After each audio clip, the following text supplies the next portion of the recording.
ঢাকা মহানগর উত্তর ও দক্ষিণ শাখার কমিটি পুনর্গঠন নিয়ে বিএনপির অভ্যন্তরে এখন ব্যাপক আলোচনা ও তৎপরতা চলছে। রাজধানীর গুলশানে সম্প্রতি দলটি জাতীয় স্থায়ী কমিটির বৈঠকের পর বিষয়টি আরও গুরুত্ব পায়। দলীয় সূত্রগুলো বলছে, আসন্ন জাতীয় কাউন্সিলকে সামনে রেখে সংগঠনকে আরও গতিশীল ও কার্যকর করার লক্ষ্যেই মহানগর পর্যায়ে বড় ধরনের পরিবর্তনের সিদ্ধান্ত প্রায় চূড়ান্ত পর্যায়ে রয়েছে। এর অংশ হিসেবে উত্তর ও দক্ষিণ মহানগর বিএনপির বর্তমান কাঠামো ভেঙে নতুন নেতৃত্ব আনার প্রস্তুতি চলছে, যা ঘিরে ইতোমধ্যে রাজনৈতিক অঙ্গনে নানা গুঞ্জন ও লবিং শুরু হয়েছে।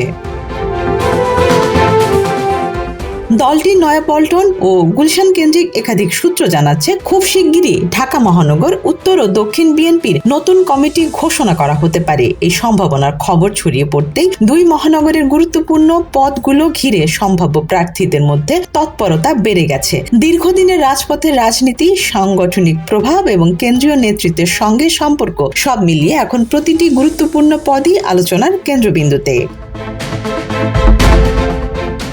ঢাকা মহানগর উত্তর বিএনপির সভাপতি পদে সবচেয়ে বেশি আলোচিত নাম হিসেবে উঠে এসেছে এস.এম. জাহাঙ্গীর। তিনি দীর্ঘদিন ধরে আন্দোলন সংগ্রামে সক্রিয় এবং তৃণমূল পর্যায়ের নেতাকর্মীদের সঙ্গে তার নিবিড় যোগাযোগ রয়েছে বলে দলীয় সূত্রের দাবি। এই কারণে তাকে সম্ভাব্য সভাপতি হিসেবে অনেকেই এগিয়ে রাখছেন।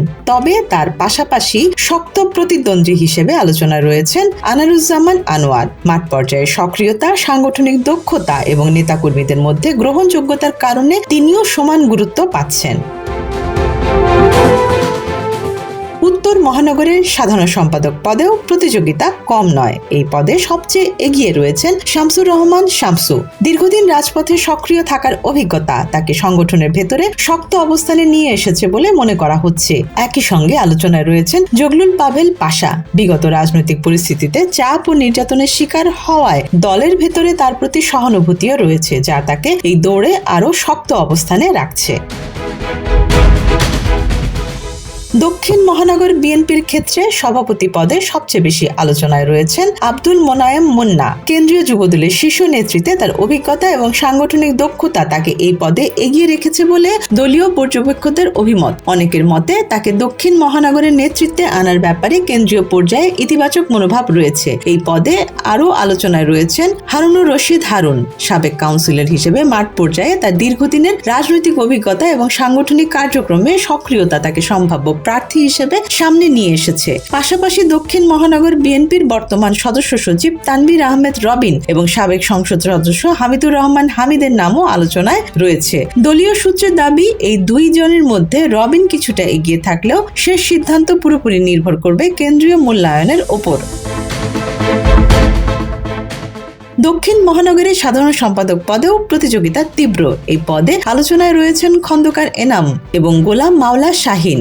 দীর্ঘদিন ধরে সংগঠনের ভেতরে তাদের ভূমিকা এবং মাঠ পর্যায়ে সম্পৃক্ততা তাদের এই দৌড়ে গুরুত্বপূর্ণ অবস্থানে রেখেছে।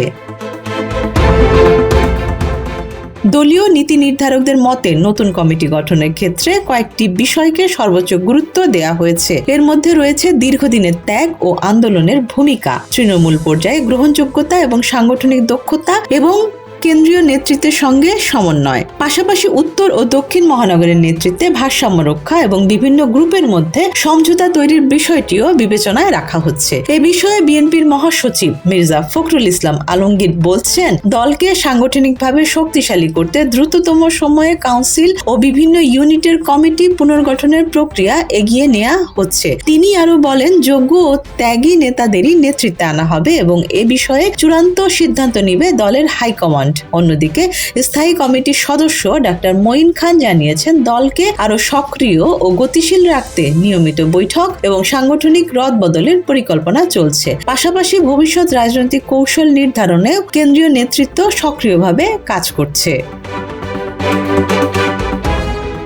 রাজনৈতিক বিশ্লেষকদের মতে ঢাকা মহানগর বিএনপি দেশের রাজনীতিতে অত্যন্ত গুরুত্বপূর্ণ একটি সাংগঠনিক শক্তি। রাজধানীর এই ইউনিট শক্তিশালী না হলে জাতীয় পর্যায়ের আন্দোলন সংগ্রাম সফল করা কঠিন হয়ে পড়ে। তাই উত্তর ও দক্ষিণ মহানগরের নতুন নেতৃত্ব নির্বাচনকে বিএনপির ভবিষ্যৎ রাজনৈতিক কৌশলের একটি গুরুত্বপূর্ণ ধাপ হিসেবে দেখা হচ্ছে।